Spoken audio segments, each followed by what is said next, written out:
Hello, my name is Cundy-Priebe, and factitious disorder imposed on another, or FDIA, is also known as Munchausen syndrome by proxy, or MSP, which is what I will be referring to it going forward. MSP is a mental illness where a person treats another as if they're ill, even if they're not. Some causes for this, specifically, the root cause is truly unknown. It might be biology, it might be based from abuse or neglect, and or the loss of a parent in childhood, as well as it could also be high levels of stress in childhood and or adulthood. Some impacts of MSP are, for the victim, is continued abuse, multiple hospitalizations, and in some cases, the death of the victim. Statistics. Now, there aren't many concrete numbers. While there's a lot of information on Munchausen by proxy, there's not many cases.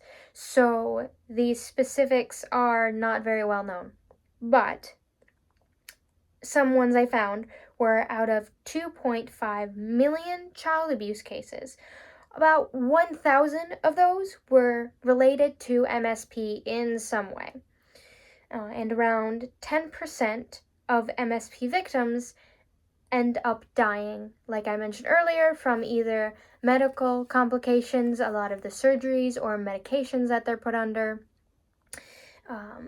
and prevention. Prevention is almost impossible before the MSP takes place, but some things to help with that would be recognizing the symptoms, being able to catch it before it starts, and separating the victim with the person with MSP. That reduces the harm to each of them.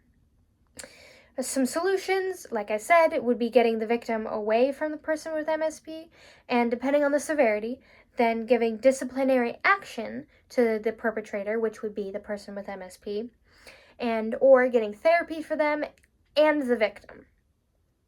An example would be the most probably one you might have heard of would be Gypsy Rose Blanchard, who starting at the age of 8 years old, her mom, Dee Dee, would start claiming that Gypsy had a large amount and strange illnesses that Gypsy did not actually have.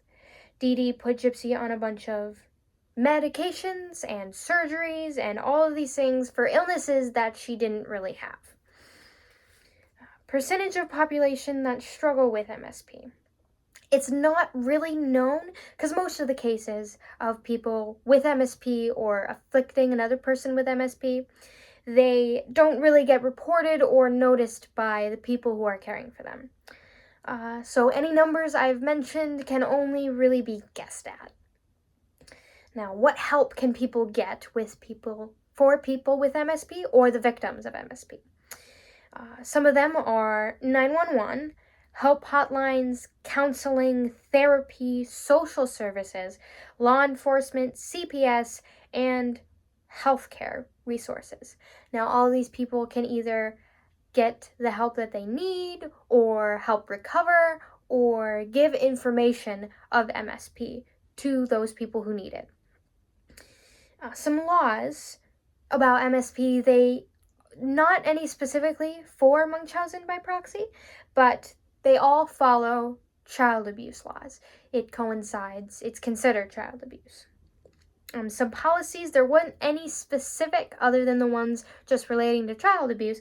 So what I was able to find was that the order of what you need to do for what policy that is get CPS and or the police involved, which then they will separate the victim and the perpetrator. And then after that, they possibly work towards bringing back together the person with Munchausen by proxy and the person who is affected by it. In the end, when both people are in a better place or healthy or able to get back together. Any social movements. There's a lot of information and stories are being shared, and people who know more about Munchausen by proxy, but there's not a particular social movement to help Munchausen by proxy or people with it. And educational campaigns. There's a lot of information about what MSP is, and new things are being made, but no concrete campaigns are being moved to spread information. Just a lot of individuals giving out their information and stories. A question I would like to pose is, who is the first person you would tell if you knew someone suffering because of or with Munchausen by proxy? Thank you.